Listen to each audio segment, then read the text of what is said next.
Bismillah walhamdulillah. Allahumma salli ala Sayyidina Muhammad wa ala alihi wa ashabihi ajma'in. Allahumma rabbi shrah li sadri wa yassir li amri wahlul 'uqdatam min lisani yafqahu qawli. Setelah kita memuji Allah dan bersalawat kepada baginda Rasulullah yang mulia dan terhormat, Imam Besar Masjid, remaja dan panitia kemakmuran masjid, selanjutnya bagi guru-guru kami, para orang tua kami, hadirin sidang jamaah Jumaat yang berbahagia. Tanpa terasa bauro katanya bauro yang sangat berbahagia raya nyawa. Getanyo ka berada dalam suasana Maulid Nabi, dan di situ pun kita memperingati hari kelahirannya, pula disebut dengan hari-hari besar Islam. Bak bulan yang sama getanyo berhadapan dengan dua hari besar.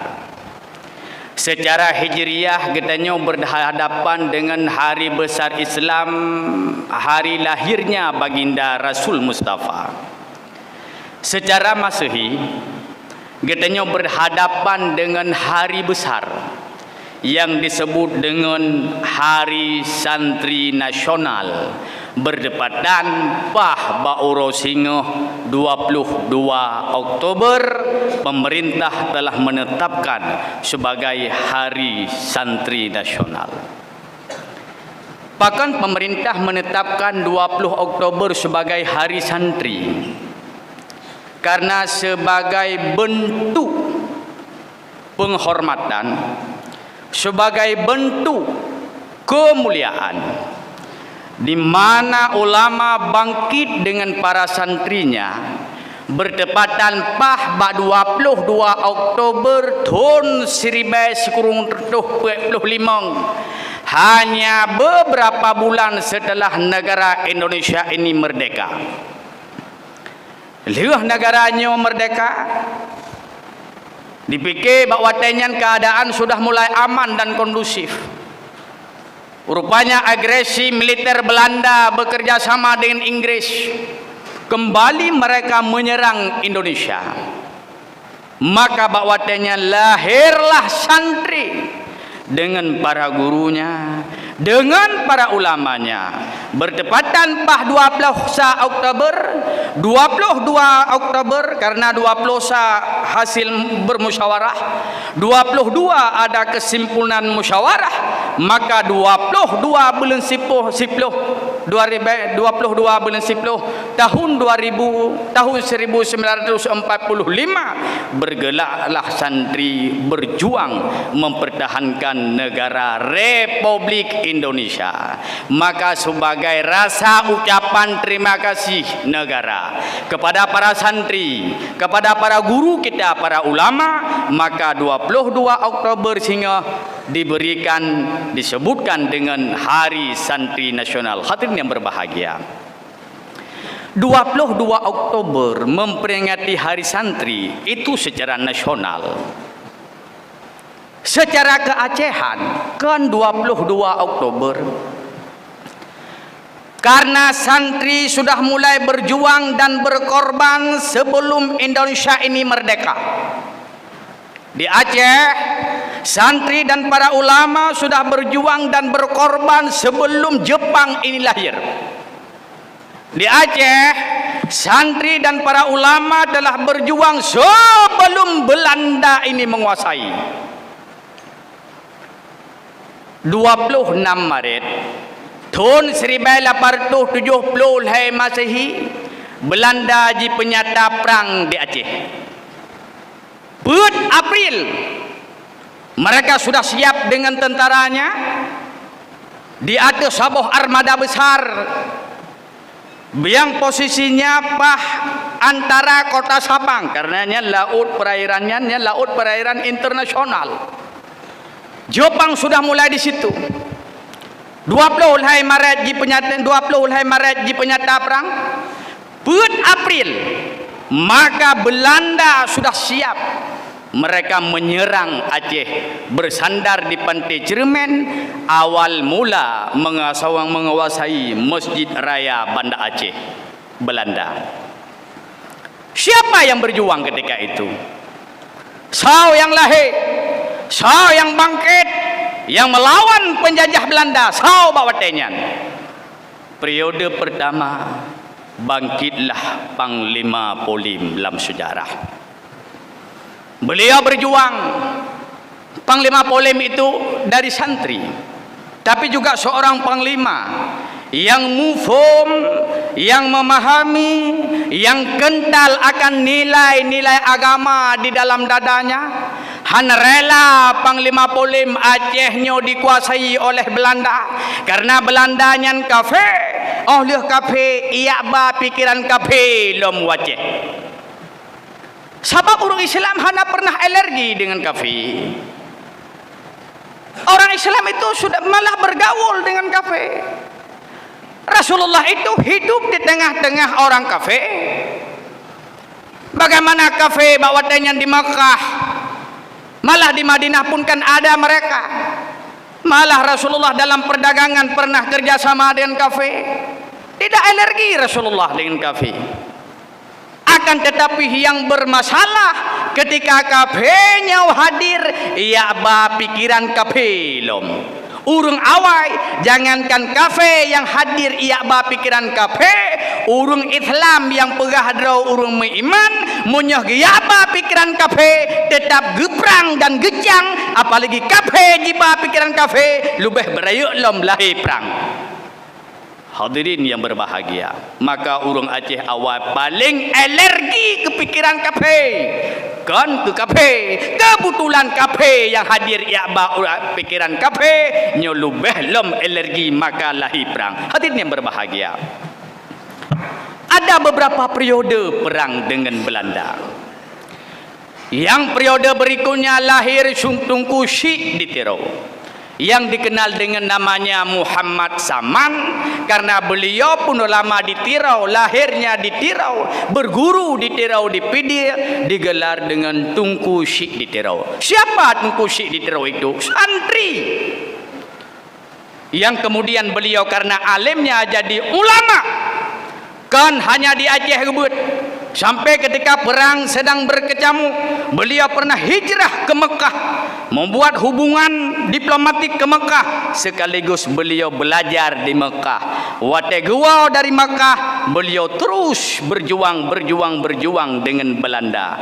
Oh perang kamu merasa berkecamuk, masyarakat Aceh kamu mulai lemah, tentara perang kamu hitalu, para mujahidin kamu ridit, pemuda-pemuda Aceh kamu mulai asli semangat perang. Maka Tunku Syekh di Tirawa nekirim surat Mekah, ketau nekirim surat kepada Tunku Syekh Pantai Kulu. Hadirin yang berbahagia, rupaji Tunku Syekh Pantai Kulu matang Mekah, tengah kejalankan, tengah belajar dan beribadah dan sebagainya. Kun Tunku Syekh di Tirawa, Tunku Syekh di Pantai Kulu. Orangnya Belanda semakin le di Aceh, mereka semakin beringas. Urung Aceh kan mulai semakin lemah. Mereka sudah mulai pudar tentang cintanya terhadap Islam. Semangat perang di dalam dada dan dalam darah mereka itu sudah berkurang. Jiwa mujahidin kan mulai hanale. Tunku Syekh Pantai Kulu, andai kata Aceh nyau taluk, maka jangan pernah bermimpi Islam akan berjaya di Aceh. Jangan pernah bermimpi Islam akan bangkit di Aceh. Malah Aceh ini nanti akan menjadi negara Belanda. Andai kata katanya Aceh dan katanya Islam talu. Menyah menan hai Tunku Syekh Pantai Kulu. Nekarang sabuh hikayat, di mana dengan hikayatnya jiat ke pembangkit semangat perang, membangkit semangat juang supaya rakyat Aceh terus bangkit, para mujahidin terus melawan. Maka bawa tenyan urusi luntuan yang berbahagia, bodoh tungku si pantikulu gekaranglah sabuh hikayatnya negarang watenewa dari Mekah ke Waceh. Karena pada ketika itu tungku si pantikulu harus pulang. Pat nekirim hikayat, netulis hikayatnya dalam bot bahasa keren Cina lam kapai iya. Hikayat yang tulis le tunggu si pantai kulu itulah hikayat perang Sabil yang bergelora, itulah hikayat perang Sabil. Terus kena Waceh. Tunggu si pantai kulu merumpak dengan tunggu si ditirau. Nepesapat urang Aceh yang jid nepesapat. Nepesapat para pemuda Aceh secara sembunyi yang jid nepesapat. Nepesaha para santri secara sembunyi yang jid nepesaha. Maka neajarkanlah hikayat perang Sabil. Karena hikayat inilah semangat bangkit bergelora dalam darah para syuhada. Bangkit semangat pemuda Aceh, bangkit semangat para santri, bangkit semangat urang Aceh yang tuha, yang muda, yang ubud, yang inong, yang darah, bangkit semangat perang. Perang semakin berkecamuk. Hadirin yang berbahagia, sehingga bawa tenyan Belanda hana le ya tidak tahu panglima perang. Belanda hana le ya cari ho tentara perang. Belanda akan mulai jitidat dari rumah ke rumah, dari rumah ke rumah. Patahna hikayat perang Sabilnya. Harus jauh hikayat perang Sabil, harus rampah, harus start, karena ini lebih berbahaya daripada tombak, ini lebih berbahaya daripada meriam, ini lebih berbahaya daripada senjata memusnah massal, berbahaya sangat. Makna syari inti dari hikayat perang Sabil ia ada di Belanda. Perang semakin berlanjut. Lahir yang kemudian Tunku Umar, lahir yang kemudian pahlawan Cun Nyadin, lahir di periode berikutnya Cun Nyak Mutia. Berjuang terus berjuang, berkorban terus berkorban, sehingga di akhir di ujung peperangan karena ada meninggal syahid para panglima perang hingga Aceh nyuhanali tau komando perang, tidak ada lagi panglima, komando perang tidak ada lagi yang di lapangan. Akankah semangat urung Aceh nyoba ke perang Belanda, bak ke perang kafe, bak ke perang pemikiran kafe kendur? Tidak. Selama alam darah urung Aceh na darah para syuhada, selama alam jiwa dan ingatan urung Aceh manteng na hikayah perang Sabil, tidak pernah kendur sedikit pun dalam melawan Belanda. Tidak pernah kendur urusi ulun tuan yang berbahagia. Ketika panglima perang nah yang ka meninggal, olehnya Aceh ka mulai hanale so komando. Sementara gejolak perang semakin panas, urang Aceh para santri semakin beringas, sampai jibuh agelar Aceh liawak Belanda Aceh modern. Aceh modern bahasa Belanda, makna jih Aceh pungo. Bahkan ibu Aceh pungo oleh Belanda atau Aceh gila, karena urung Aceh kabeh pungo dum. Bahkan pungo urung Aceh pu pungo wak sabu, pu pungo ngan chip, pu pungo ngan judi, pu pungo ngan game, pu pungo ngan ganja. Bahkan urung Aceh watenyan kapungo ngan atranyan dum pungo kon. Pungo urung Aceh bak ke perang Belanda. Karena HEIPK strategi perang urung Aceh le Belanda nyo HEIPK. Hong ngejak rincung taboh. Rincung pikan ilikod ilhat. Ya ne beda filosofi hal rincung. Monya hurung Jawa ilhat rincung ilikod. Ada ba pelum-pelum. Urung Aceh ilhat rincung tetap ikega. Bahkan urung Aceh puan manteng buat berselesai mekeke hana perlai melikut. Buat masalah harus selesai. Letak filosofi long baca masalah pakai rincung ilikut, pakai rincung ikega, pakai urung Jawa watai pakai balkon ino bulat ilikut, pakai urang Aceh topi kebesaran ino mupunda adat ke mandum na filosofi. Sampai jibohnan Aceh pungo Karena orang Aceh bak gelawan Belanda pungo. Sampai pakai ban sejarah Lok Sukun, bak Korps 5, pemerintahan Belanda yang didirikan di Lok Sukun. Orang Aceh bungoh-bungoh sekana rincung saboh. Reka gelah. Lagi biasa bungoh ja, itangen saboh bahasa uroji. Raga pitang likut. Itu boleh Belanda. Piyo ile. Hono ni ja. Atau pitang saboh iti. Yang tutup jenderal Panglima Bakops 5 di Lok Sukun. Yang terjadi bawa tenyan urusi ulun tuan yang berbahagia baru 2 krek pegahaba Belanda nyan Panglima nyan kap gitarik rincong blue lampurut igu culok gereluh tiga gerak gitarik inan mesimbah darah mati walaupun kena syahid berlaku demikian nyok yang hai fikir le Belanda. Dumna urinang Aceh yang jadi Panglima dan pahlawan urang inang je ke pahlawan pulau Muragan. Hadirin sidang jamaah yang berbahagia, rupanya santri mulai hadir di awalkan masa perang Aceh dengan Belanda. Buah strategi Belanda yang diatur untuk perang Aceh Tengkum Dua. Apa strategi mereka yang mereka atur untuk memerangi Aceh? Walaupun strategi itu tidak pernah diterima oleh ulama dan santri Aceh dan masyarakat Aceh. Yang pertama pun adalah jirilah pendidikan. Aceh Roji hanya dikenal dengan sekolah. Yang dikenal di Aceh dulu adalah dayah. Dan dayahnya kaawai ilaina masa baginda Nabi. Kalau dulu disebut dengan dawiyah. Rasulullah nanti membuat bak tagau masjid di sudut-sudut ruko bahasa adanya sudut zawiyah gejok dari dasar duduk dayah masa Nabi kana Aceh awai pun dayah. Maka terus Belanda bawa tanya jikalau demikian cara satu-satunya untuk tak perang Aceh, tak pelemah Aceh, tak pelemah generasi muda Aceh, tak perlah para mujahidin Aceh, maka pola pendidikan kita rombak dari pola dayah jadi pola sekolah. Dayah yang pindah pegat sekolah orang. Ipegat sekolah. Dayah itu.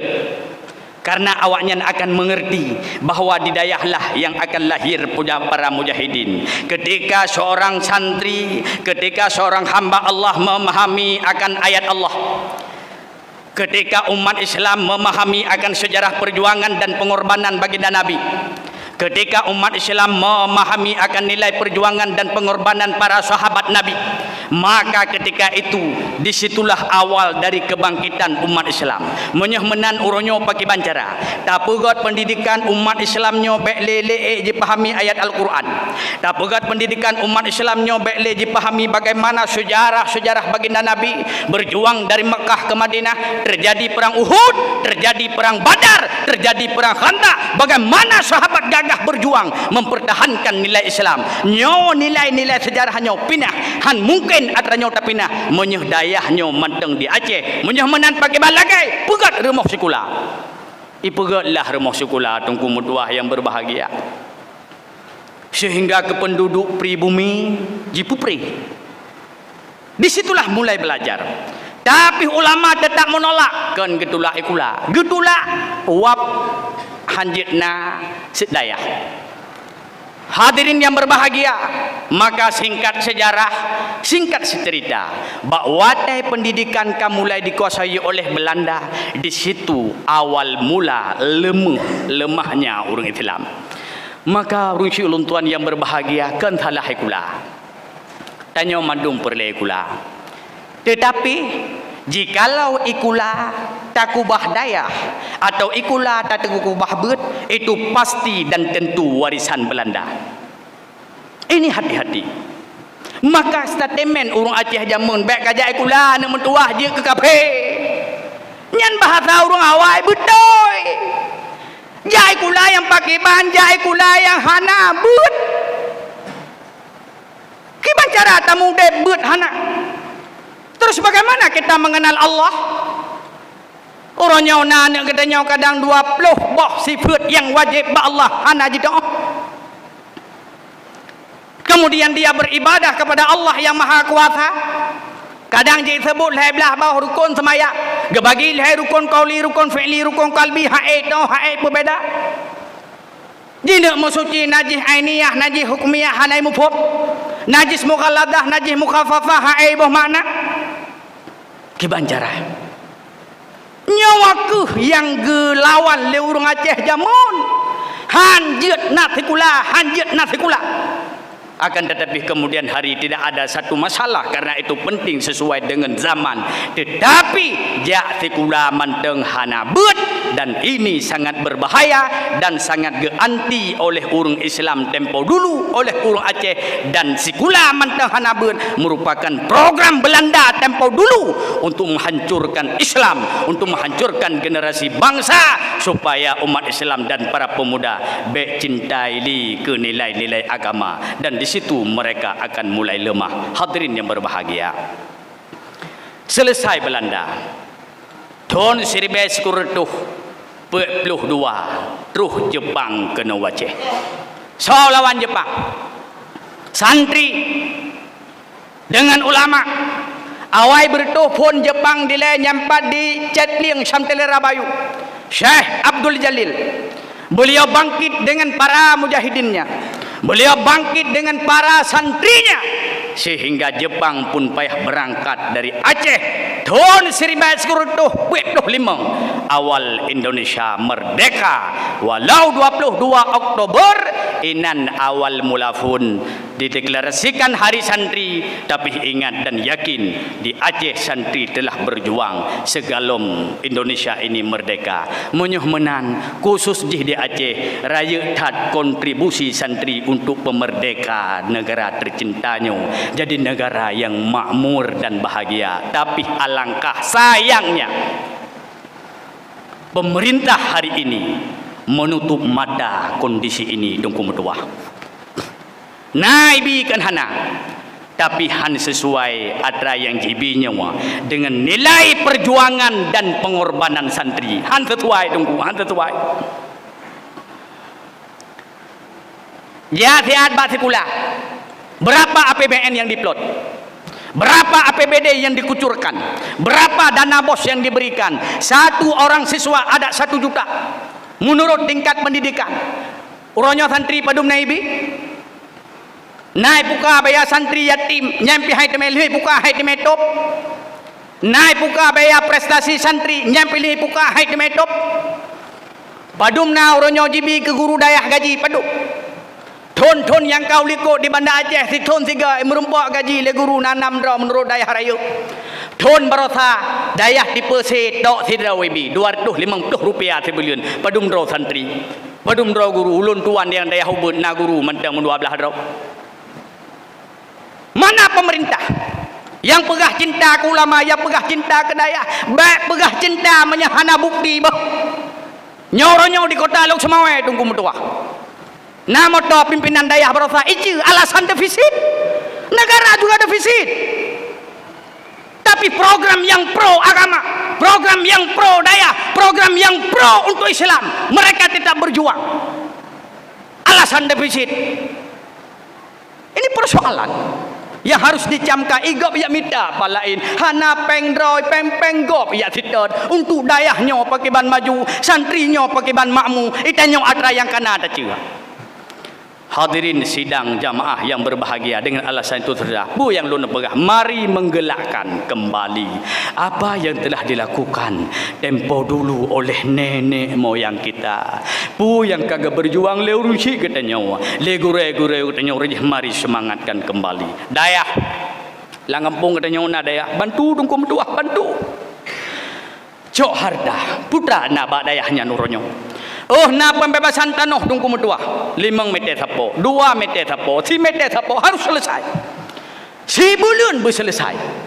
Menanlah kira-kira. Oh tengah pegat balik bet sampai tedang nanti hah hubung hana menjalur. Bantu dungku metua.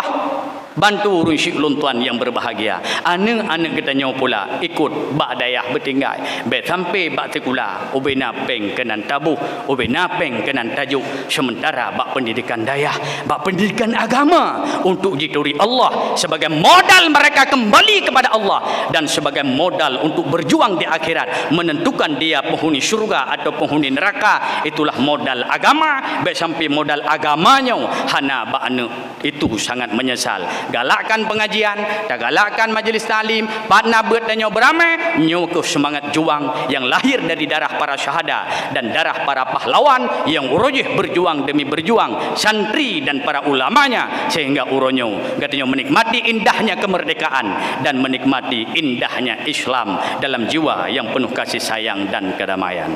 Hadirin sidang jamaah Jumat yang berbahagia, dengan sisa-sisa umur yang mentang bacut tu katanya memiliki, maka terus mari katanya berjuang, lagi berjuang nek katanya tempo dulu untuk agama. Tanya uronyo hana payah taplung laukeun tungku metuah, lagi tungku sik ditero plung laukeun. Hana payah taplung laukeun tungku metuah, lagi cutnya mutia abe humu gelang rimba Tuhan. Hana payah taplung laukeun, lagi cutnya din sampai jarau inoi kubah badan Yeho jibau Belanda. Hana tingkatnya. Tapi tanya uronyo hanya tak berjuang dengan pemikiran katanya, dengan harta katanya, harta yang disinggah oleh Allah, pegat masjid, pegat dayah, pegat pendidikan agama, dan berjuang dengan tak terapkan nilai-nilai yang kau orang awal pubun, dayah terus tak perame, majlis ilmu terus hadir. Dengan itulah insya-Allah dengan sisa-sisa umur yang katanya memiliki akan menjadi berkah. Amin ya rabbal alamin. Alhamdulillahi rabbil alamin.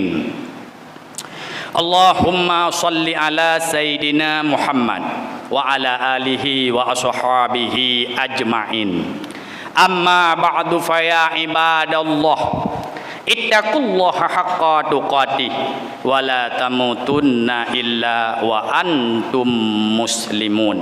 Bismillahirrahmanirrahim. Qul huwallahu ahad, Allahus samad, lam yalid wa lam yulad wa lam yakul lahu kufuwan ahad. Barakallahu li wa lakum fil Qur'anil azim wa nafani wa iyyakum bima fihi minal ayati wa dzikril hakim wa taqabbala minni wa minkum tilawatahu innahu huwas sami'.